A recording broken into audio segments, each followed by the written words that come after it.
Awesome. Well, good evening, everyone. We are really excited to be together today. We have a phenomenal set of brilliant leaders from San Antonio here tonight. It is San Antonio Startup Week, really Startup Month.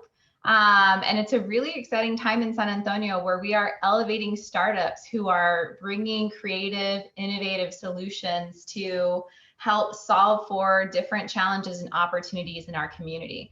And tonight we are elevating community inspired, community designed, community led, and community owned entrepreneurs and startups here in San Antonio. I'm really excited about all of the leaders that you're going to get to know today. Our moderator for tonight is Denise Hernández, and Denise is here with us. She's going to be facilitating our questions. And let me tell you a little bit about Denise. She's a fifth generation San Antonian and a community advocate. After organizing around racial justice in San Antonio communities for a few years, she founded Maestranza in 2015 to create a space for community education and activism.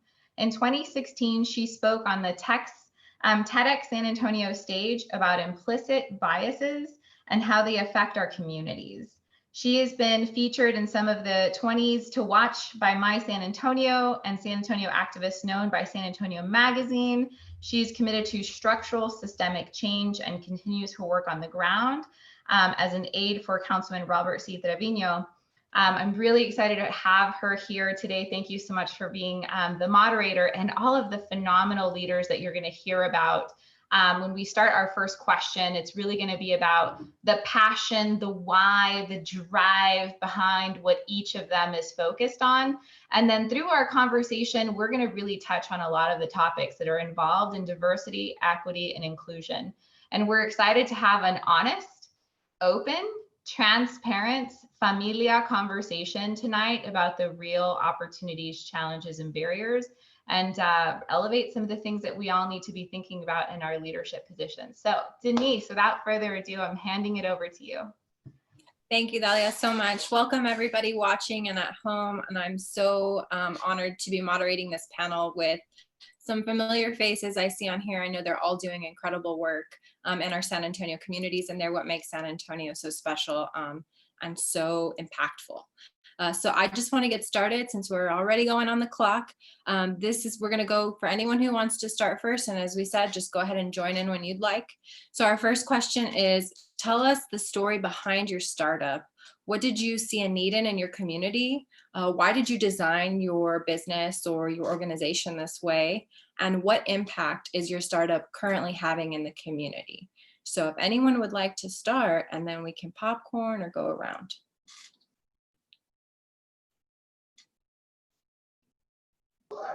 I'll jump in there. Hello, everyone. My name is Christian Reed-Ogba. I'm the founder of ECU Public Relations. Prior to that, our business was known as Bethany East PR.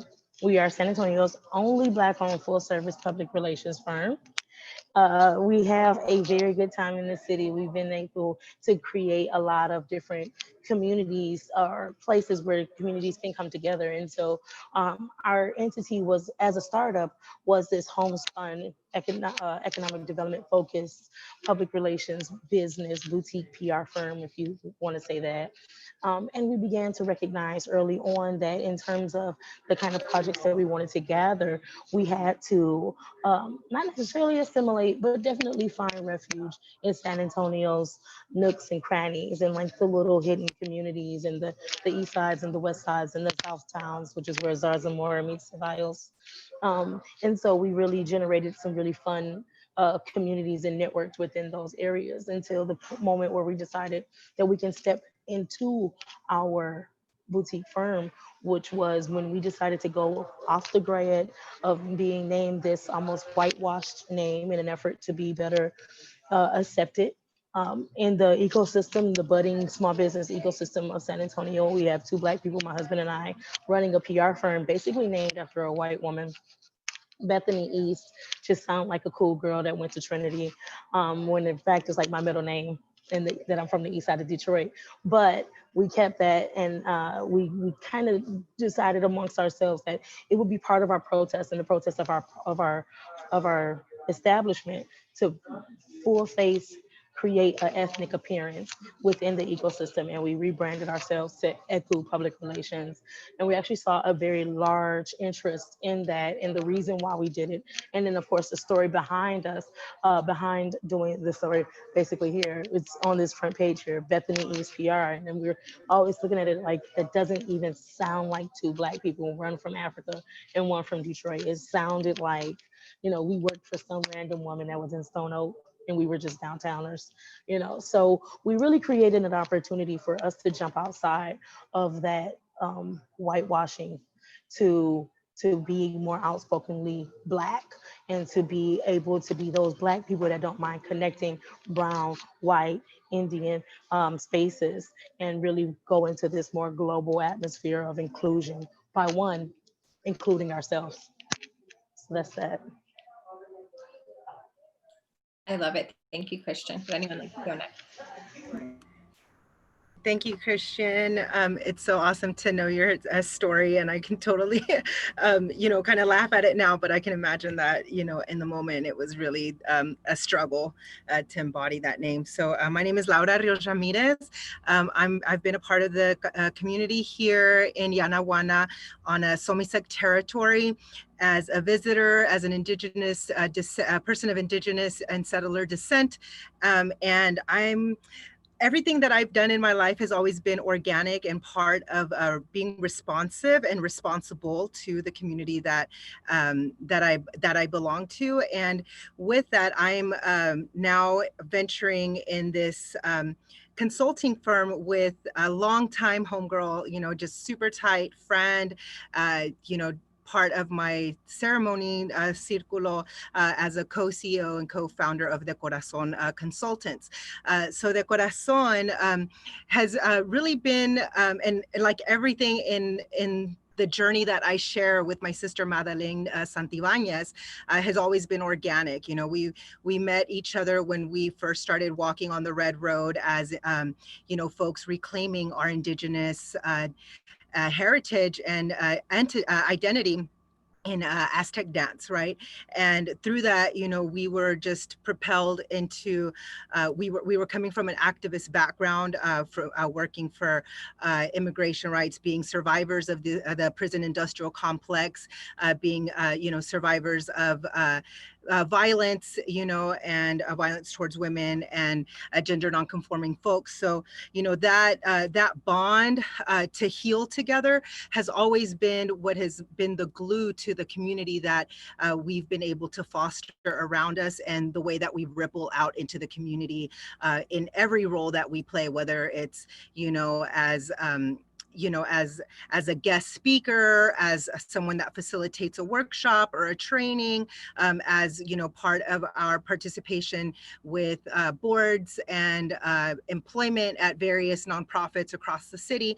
But all of our work has always been around healing informed praxis, right? So when we started, being in all these spaces talking about trauma informed and being trained by, primarily like white folks, around trauma, we were really triggered about like, that could be us up there, and so, now we're making that way, we're creating that pathway for it to be us, because it needs to be us, when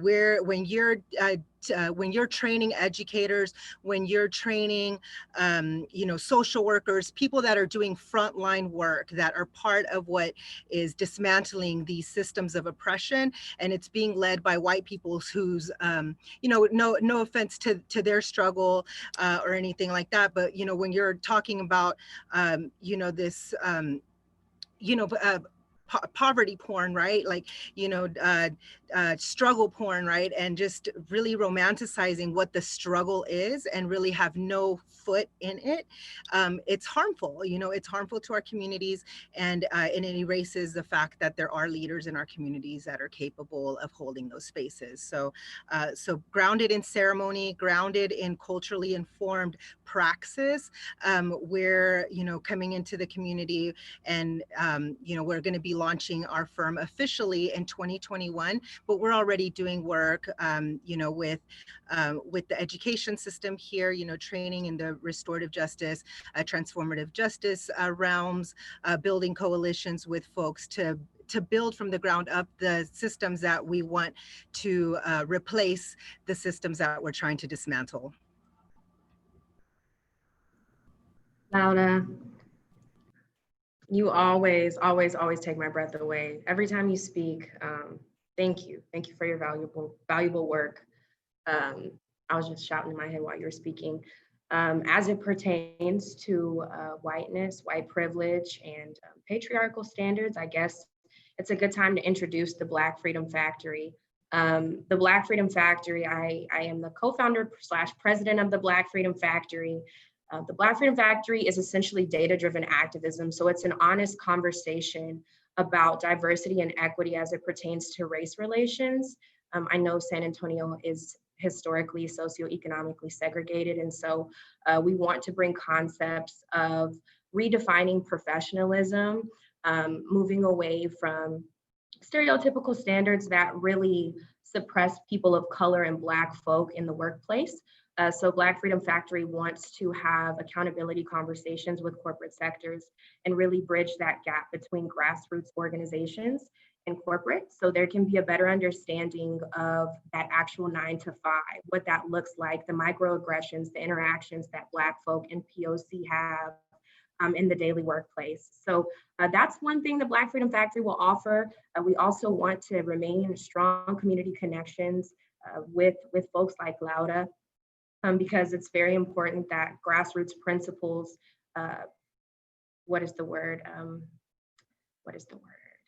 continue. I'm sure resistance. We want to make sure that that resistance continues from our ancestors.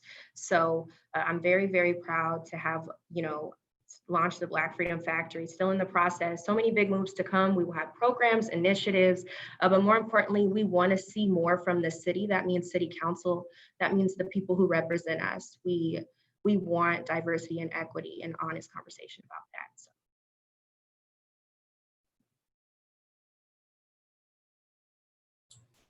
Awesome. Thank you all so much. Would anyone like to jump in next? I'll go next. My name is Stephen Lucke with Gardopia Gardens. We are a 501c3 nonprofit that teaches about healthy lifestyles and environmental stewardship through garden-based learning. When I really got into this, I guess I want to say, coming from a multiracial background, a lot of times I see people as people, right? But as you dig deeper into the data, you see that people with more melanin in their skin, Black and brown, people are essentially marginalized. And in relation to that, in Gardopia, it's around food, and it's around the environment, and it's around our health. We're having big discussions about healthcare right now.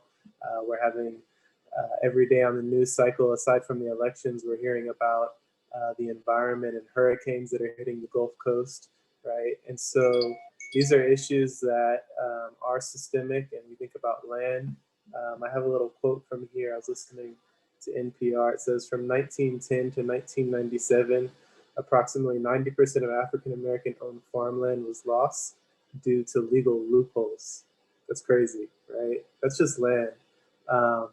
We can talk about wars that have occurred, right? The Mexican-American War and the taking of land even before that from Native Americans. And so there's a long history of disenfranchisement, enslavement, and essentially genocide of our culture and of our ability to heal ourselves and to self-sustain.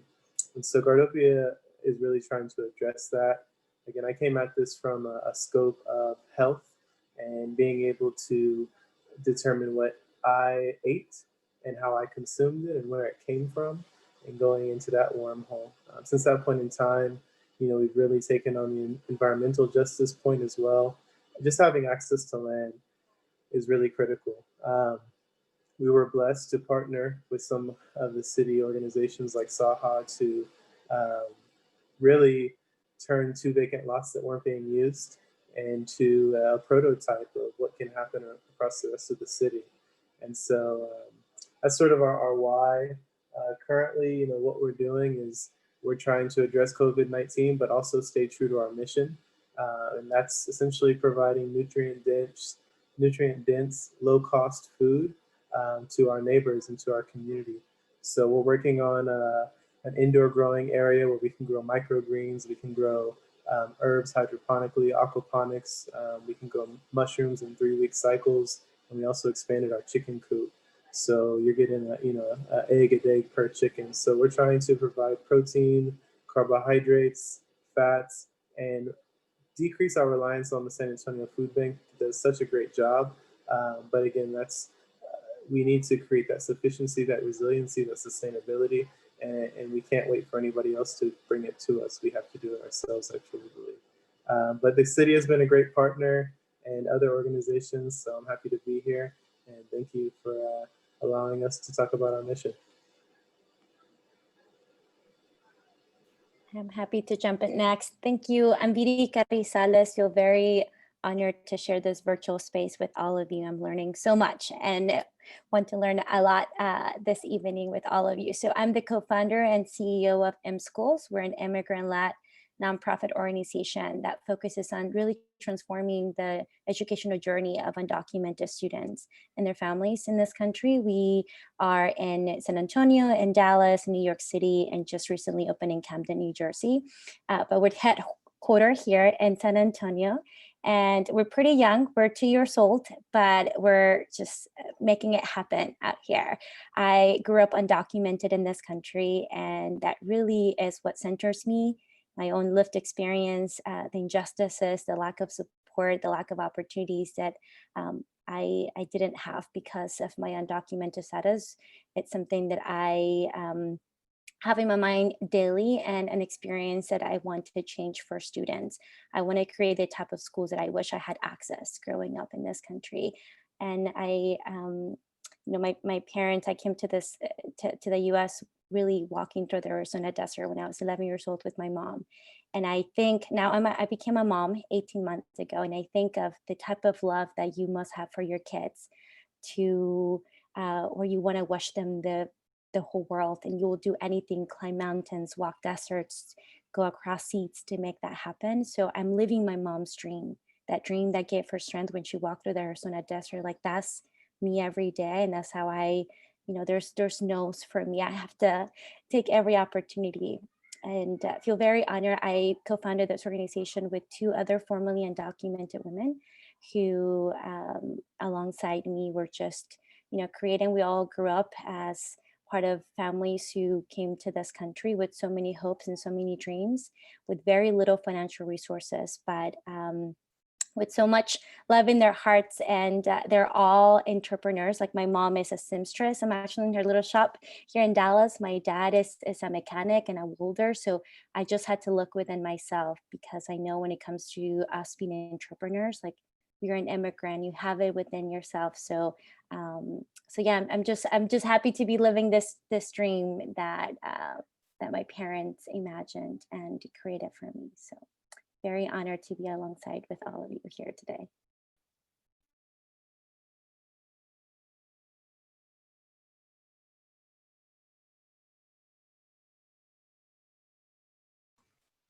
You want to go ahead, Salena?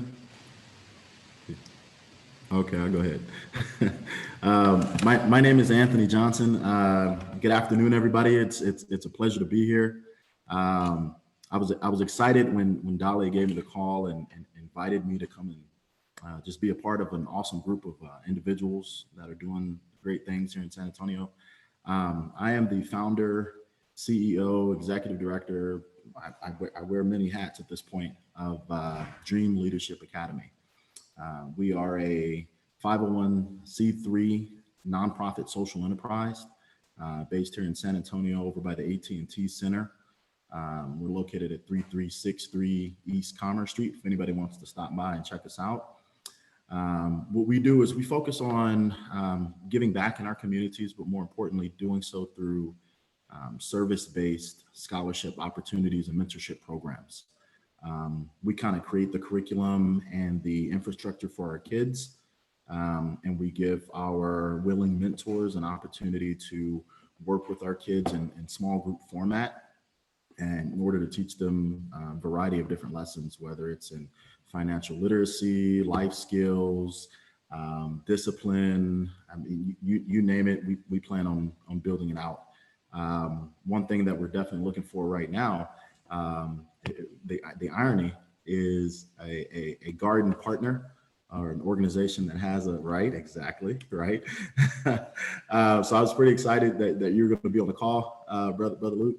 So we'll have to link up at some point, but you know, we want to be able to get our kids out there and understanding what the world is going to look like to them when they get older.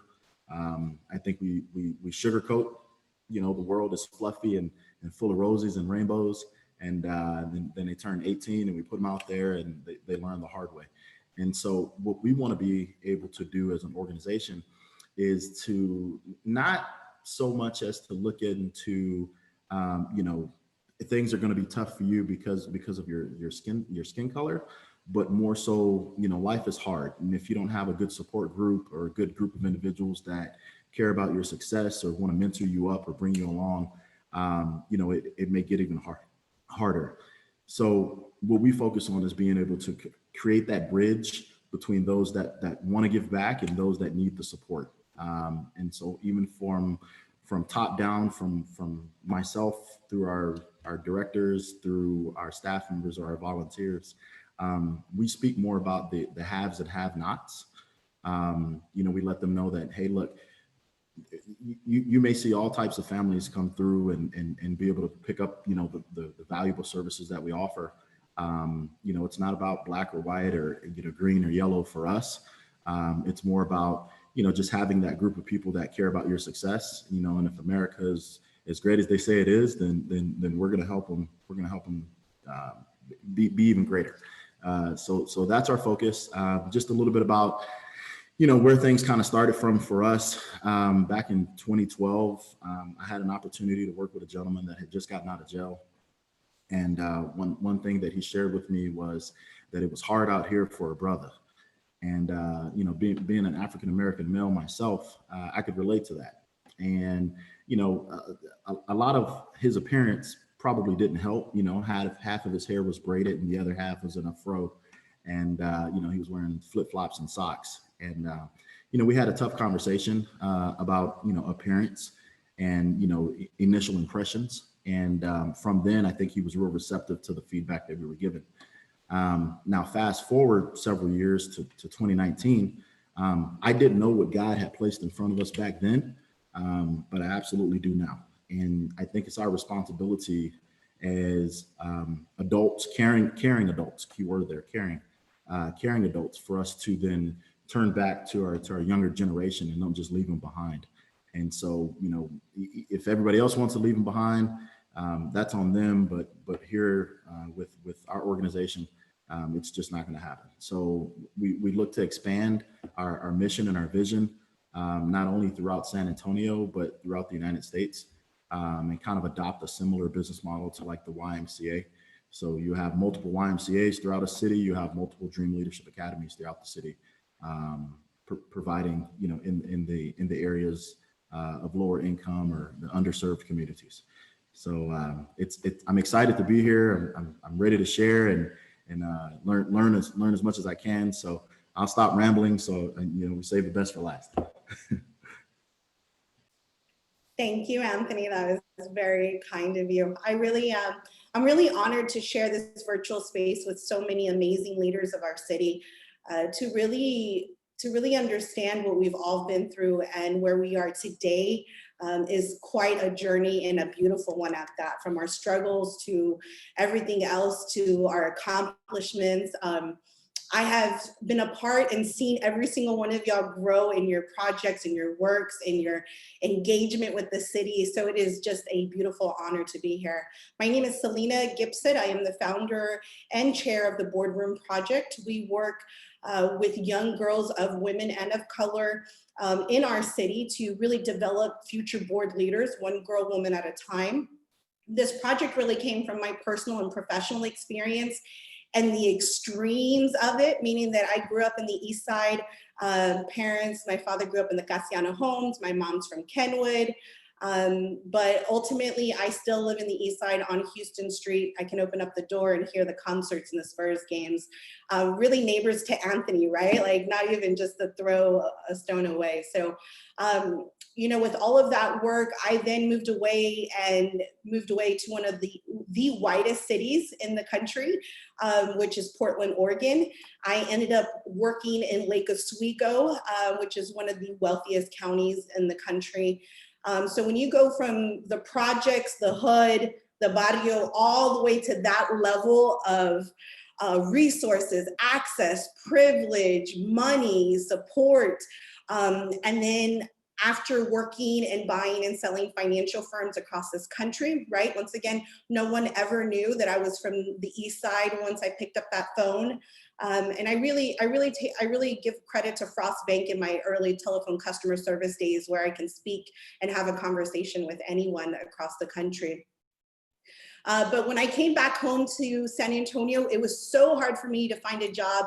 Actually, it was harder for me to move back home than it was to move away to a foreign land without any support.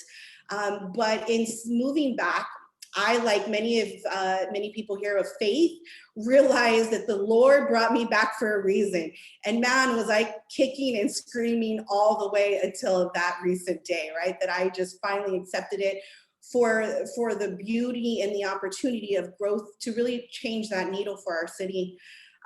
So ideally, we work with young girls and women to get more women into the boardrooms, right? Whether that's nonprofit, community, advisory, school board, corporate board.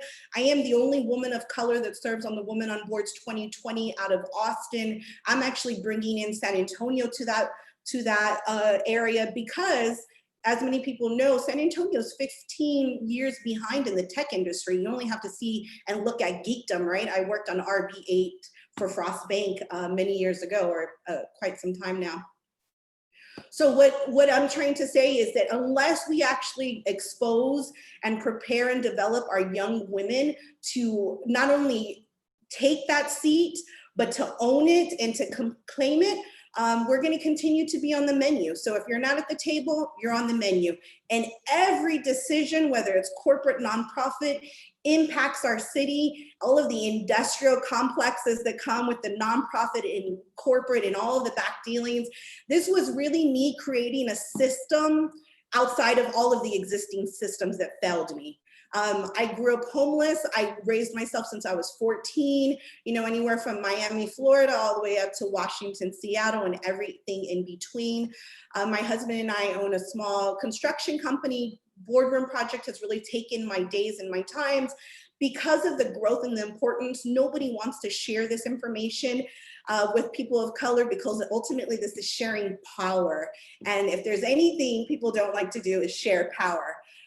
So not only are we in San Antonio, but we've actually managed and developed a whole partnership in Dallas. So we're now BRP Dallas. We're unfolding BRP Austin next week.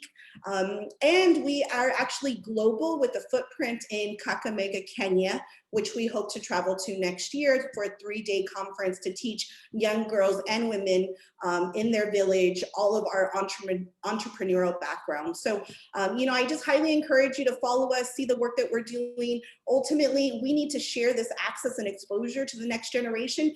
And instead of waiting to pick that ripe fruit of like 40 and 50-year-old women who then have access, and, you know, it's who you know and not what you know. Why aren't we teaching and educating our organizations that serve the youth to have a youth on the board so that they feel accustomed and it normalizes their experience of board leadership? So I'll leave it at that. Thank you very much. And I look forward to answering any questions further on. Yes, I don't know about y'all. I feel very fired up and super inspired. I knew all of y'all were amazing, right? Like I knew that. I think we all did. But to hear you with so much passion and power in all of you, I love San Antonio. Y'all just make me love it a million times more. So I'm so glad. We're going to move to our next question. We're going really quick on time, and I'm glad everybody had a chance to speak. So for this, if you have something you feel vulnerable and you would love to share, please jump in. So our next question is, what were the biggest internal challenges or obstacles that you faced as you started the road to developing a startup? What have you done to ensure your startup also embraces models of diversity, equity, and inclusion? So that's kind of 2 questions in one. So if you want to answer one or both, I would love if you could. But these are your internal obstacles that you faced. So let us know if you're open to be vulnerable with everyone. I can go if everyone's cool with that. I just want to go next because I want to piggyback off what Salena said, right? Because I feel that a lot of our internal and external barriers to really taking that leap of faith, to believe in ourselves and in our capacities, and in the way we synthesize information, and the way that we're able to connect it to back to our community to serve them, is always, you know, it always comes down to that that lack of access, or the inability to tap into to systems where power is shared, right? And for me, like this is my second round as an entrepreneur. My first business was when I lived in Austin. I lived there for the majority of my life, for 16 years. I guess in like 5 more, I'll be tied with San Antonio. But yeah, like you know, my first round at owning a business, you know, I had a really strong support system. I was really young. I was in my 20s. And so I had that guidance, but I didn't have like the education as far as like how to, you know, take it to the next step, right? I knew that I didn't want to be a nonprofit, so I had like a DBA, but I didn't know, like, you know, oh, I could get an LLC, or, you know, things like that, you know, like the access to figure out how to make your passion into a business, outside of just contracting yourself, where you could, you know, actually build like an enterprise, right? Like something that would make sustainable living for yourself and others, was definitely a factor, and a barrier for me at that point. You know, I'm not there now, right? I'm thankful that, you know, because, you know, as Salena mentioned, the maturity, the experience, you know, and just knowing and learning how to, you know, if people don't invite you to the table, pull up a chair and sit down, you know, and just be like, hey, you know, like I have something to contribute here, you know, and just really, you know, getting over that that intimidation that sometimes comes when people have power over you, and being able to just be like, hey, you know, I'm not here to try to take your power away. I think that my power can actually build like lateral power for all of us, right? And the next generation is where that needs to be filtered down to, right? So for the work that we're trying to do, or that we're doing, right? Because the way that it emerged was out of response to community needs, right? So we've been conducting, you know, trainings and facilitating workshops for over, you know, 6-7 years since I moved here, and now we're just taking it to that level, you know. And one of those barriers for me has been being a mother, right? Because a lot of times, because I have children, I don't get a seat at the table because everyone assumes what a mother's capacity is based on how much they can give to you, because we're always having to negotiate our families, you know. And so I really wanted to speak to that, because that is one of the reasons why the only option at this point to continue doing this passion-driven work in a way that's equitable, that's not exploitative through like the nonprofit industrial complex or the corporate world, you know, is to be able to learn the ways to sustain a business on your own, because that's the only way that I can value my time for what it's worth, and also uplift others so that, you know, I can do what I'm good at and uplift others in what they're good at and still be there for my family, you know. And that's something that, you know, that professional like caretakers, not just mothers, you know, just anybody that takes care of a child, anybody that takes care of an elder, you know, those are real barriers to leadership that are out there and that people don't speak up about enough. Thanks for letting me go first, y'all. I hear you on that one, Laura, when you said that If you're not at the table, you're on the menu. Wait, was that you or Salena that said if you're not at the table, you're on the menu? No, that's Salena. That's That was Salena. Salena. Oh, okay. You said something else that really rang true.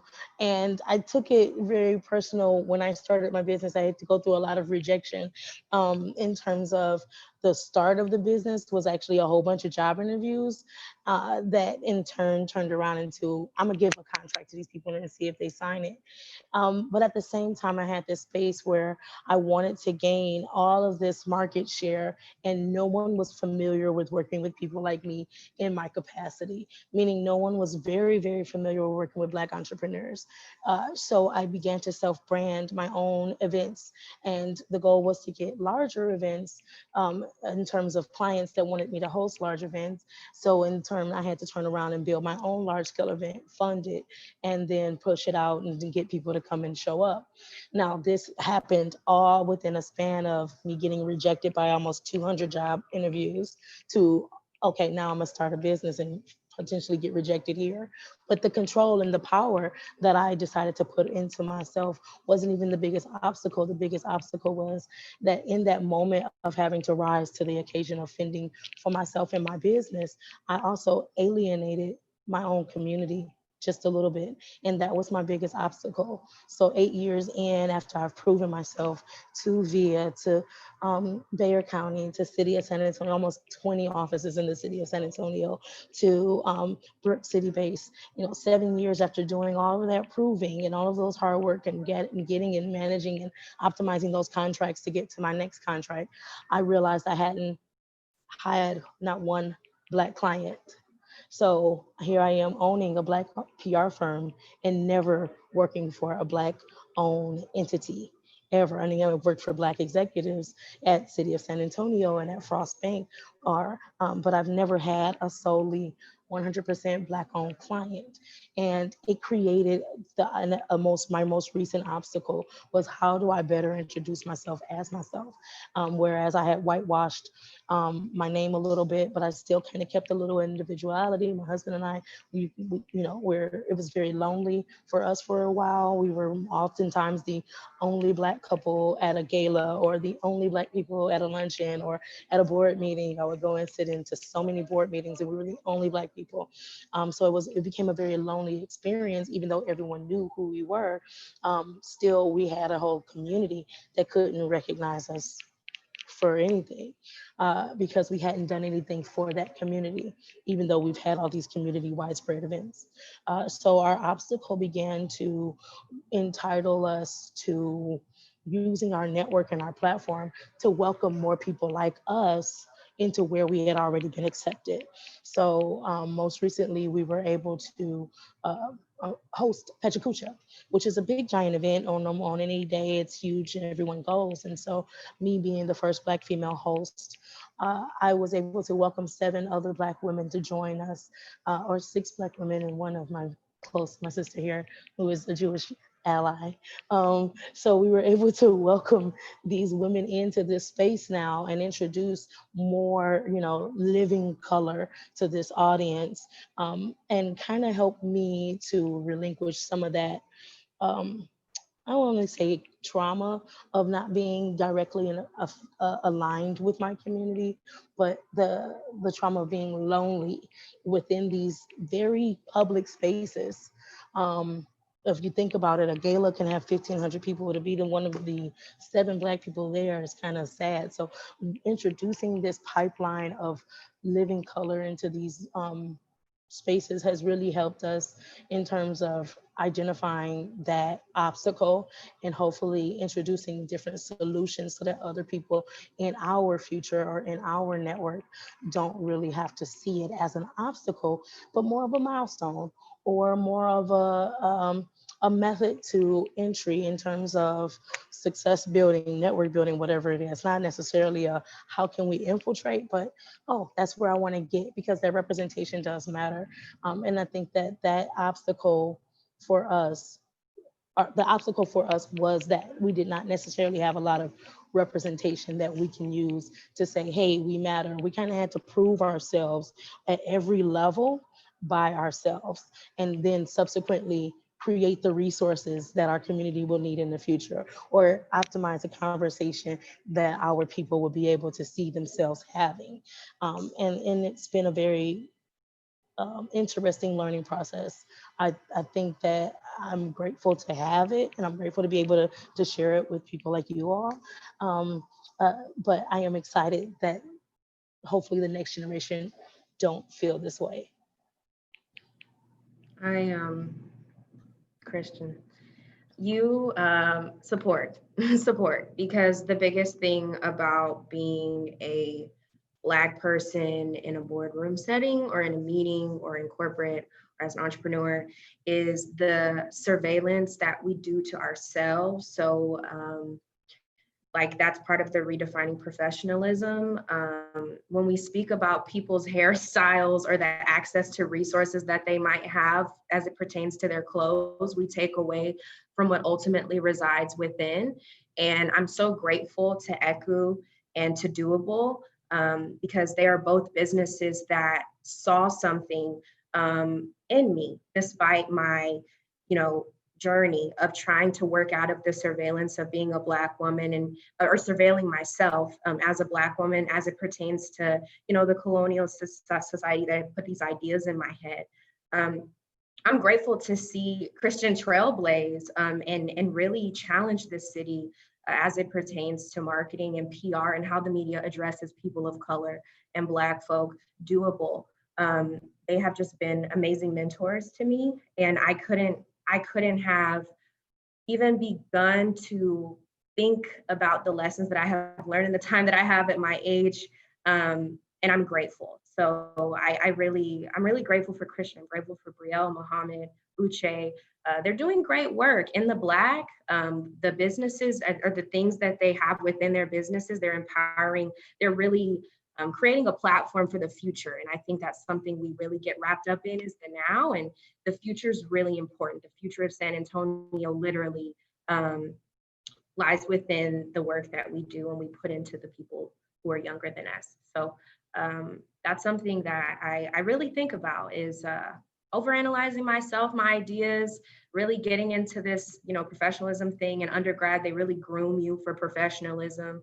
You go over resumes, you have these workshops, and like Lauda was saying, you can have an anti-racism training, but what sticks? What sticks about that? Does that continue and further in the interaction with Black people? And that's one of the things that I get asked all the time is how can we support Black people in San Antonio? Well, you can support Black business. And you can also make sure that by supporting Black business, you respect those Black business owners. That means that you email them within a time that you would email a white business owner. That means that you don't expect free labor from Black folk and Black entrepreneurs. That means that an invoice from a Black person should be held at the same value of the invoice of a white person or a person of color. So I think that these distinctions are very important to make. I'm very, very grateful to have the people in my life that really look out for me and teach me their lessons. But most importantly, I'm so humbled to be on a panel with you all. It means the world. I can jump in. This is like giving me life and so much energy. I love everything that I am hearing. So for us, one of the things that I wanted to do when I started this nonprofit organization is that I wanted to be that truly by us, for us. So from our board, our leadership team, every person, consultant, every person that works at mmSchools is an immigrant and is a person of color. And that is how we're going to keep it, because this is truly like who we are, and we are uplifting our own lived experiences and the power that we already have to create the solutions that our communities like need and that our immigrants and students and families have expressed that they need. So that has been really the foundation, but it has also, I mean, we're in a new territory. I remember when I started mmSchools, we literally have no money, and I had no idea how to even have conversations with donors. And I didn't know that less than 1% or 1.3% of philanthropy dollars go to Latino-based businesses or nonprofits, and realize all the challenges that came with that. So I actually had to Google how to start a nonprofit organization. What are the things that I'm supposed to do? And really through like so many mentors and so many people that have guided me, and really like our board, our own people, we have fundraised like $1.7 million in 2 years from just us like making it happen. We had no connections to no one, but we used our own power that we had. And people ask me, and I have no idea how it happened, but it was really uplifting, like our own power and saying, you know what, we're going to create an organization that is sustainable. And I think Kimi mentioned this, like our white people pay so much for the work that we have for lived experiences. So I'm not going to show up to a place for free. You're going to pay for my services and my lived experience. So our organization has a direct service component.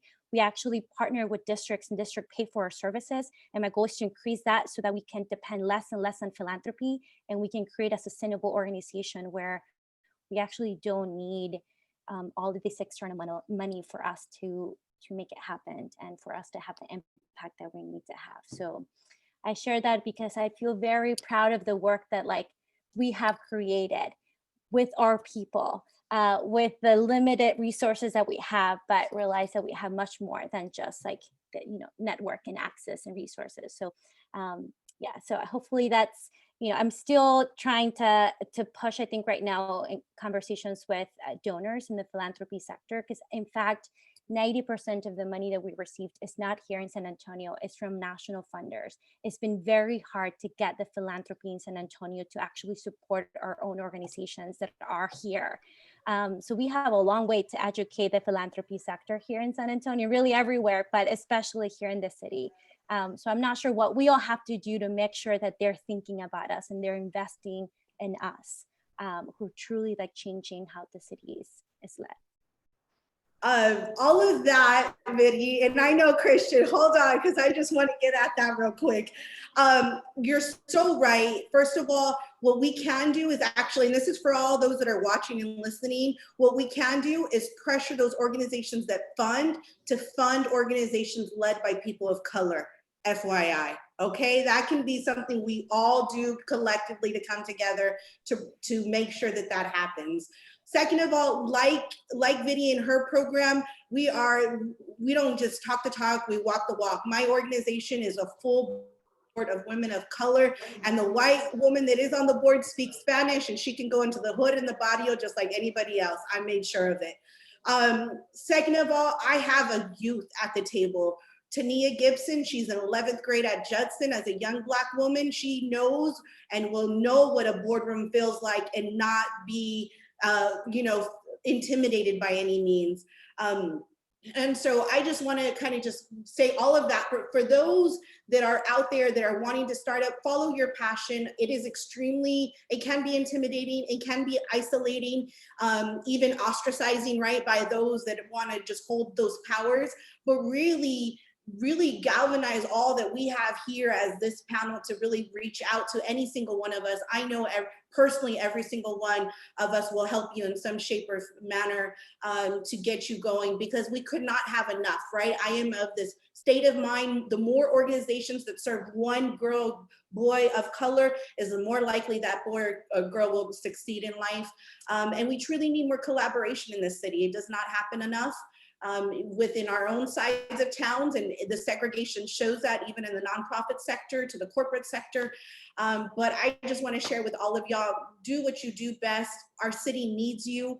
We are the largest, poorest city for some unfortunate leadership reasons, and we need to change that for our next generation of leaders, because what are we to say about ourselves?